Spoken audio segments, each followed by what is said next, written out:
Shalom Bapak Ibu Saudara yang terkasih di dalam Tuhan. Selamat pagi, salam sejahtera bagi kita semua. Puji Tuhan, pada pagi hari ini kita boleh bertatap kembali. Dan pada pagi hari ini juga kita akan merenungi setiap kebenaran firman Tuhan. Kita akan belajar. Dan sebelum kita bersama-sama belajar akan kebenaran firman Tuhan, mari saya mengajak untuk kita satu di dalam doa. Kita berdoa.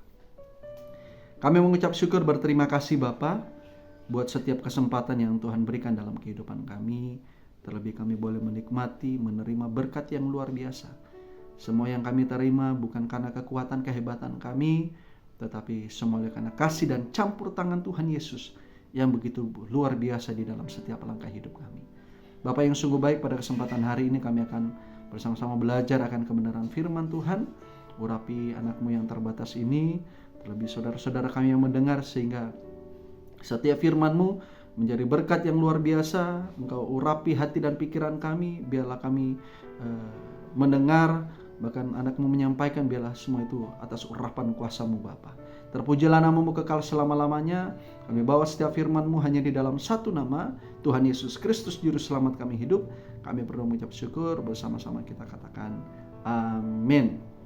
Saudara yang terkasih dalam Tuhan, di dalam kitab 2 Samuel 19 ayat 40 sampai dengan 43. Ya, 2 Samuel 19 ayat 40 sampai dengan 43, judul perikop orang-orang Israel dan orang-orang Yehuda mempertengkarkan raja. Jadi saudara yang terkasih, hal ini menceritakan bagaimana orang Israel dan orang-orang Yehuda mereka mengantarkan raja menelusuri daerah Gilgal. Namun apa yang terjadi saudara?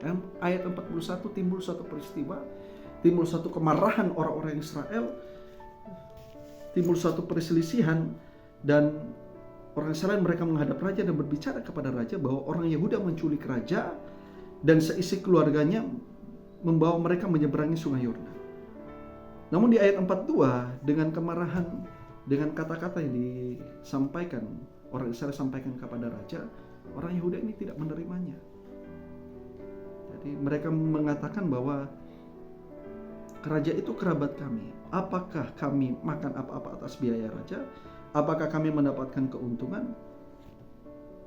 Namun yang terjadi saudara, di ayat 43 mereka, karena timbul suatu peristiwa kemarahan, perselisihan, pertengkaran antara orang Israel dan orang Yehuda, di ayat 43 mereka beradu mulut, ya, dengan mengatakan bahwa, tetapi orang Israel menjawab orang Yehuda, kami 10 kali lebih berhak atas raja.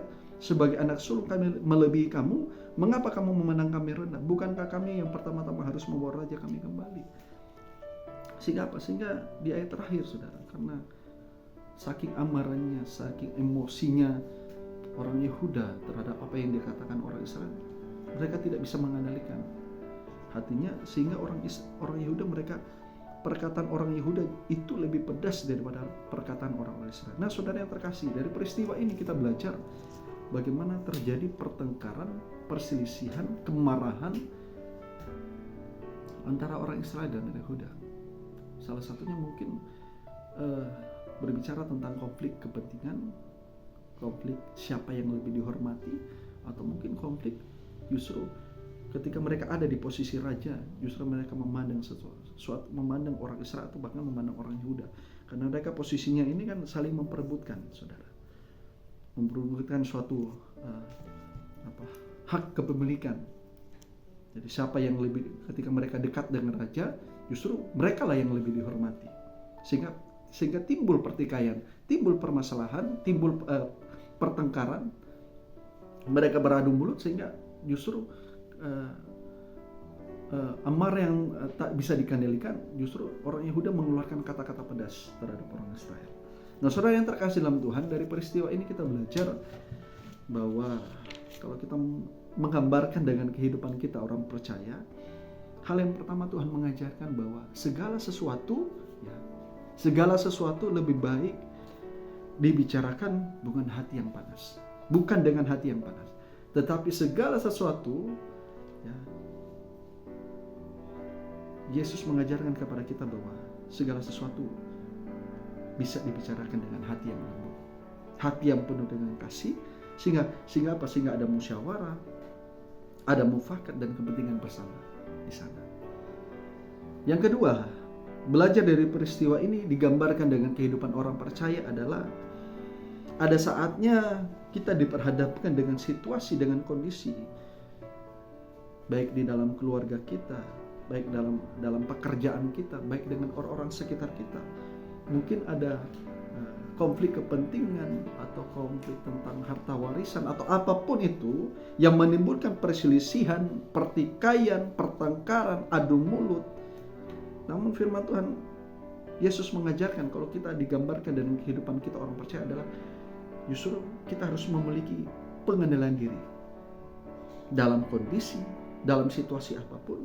Sehingga apa? Sehingga ketika kita memiliki pengendalian diri, kita bukan menjadi batu sandungan, tetapi kita sebagai penengah ya, untuk mencari atau memberikan solusi yang terbaik, dan juga kita hidup berdamai dengan orang lain. Yang ketiga, dari peristiwa ini menggambarkan dengan kehidupan kita orang percaya bahwa belajar dari orang Yehuda ketika mereka tidak bisa mengendalikan amarah mereka, emosi mereka. Justru orang yang penuh dengan amarah, yang justru yang tidak bisa dikendalikan, justru akan mengeluarkan kata-kata pedas, bahkan mengeluarkan kata-kata kutuk.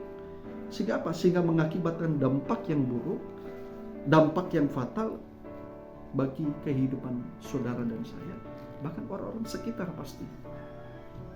Saudara yang terkasih dalam Tuhan, biarlah firman Tuhan pada pagi hari ini, apa yang kita dapat dari peristiwa ini digambarkan dengan kehidupan orang percaya, biarlah kita terus pegang untuk kita apa? Untuk kita berjalan bukan dengan kekuatan dan kemampuan kita sendiri, tetapi kita berjalan, kita libatkan dan menghadirkan Tuhan, sehingga kasih Tuhan akan terus menyinari dan melingkupi setiap langkah kehidupan saudara dan saya. Terpujilah nama Tuhan Yesus Kristus. Shalom, Tuhan Yesus memberkati kita semua.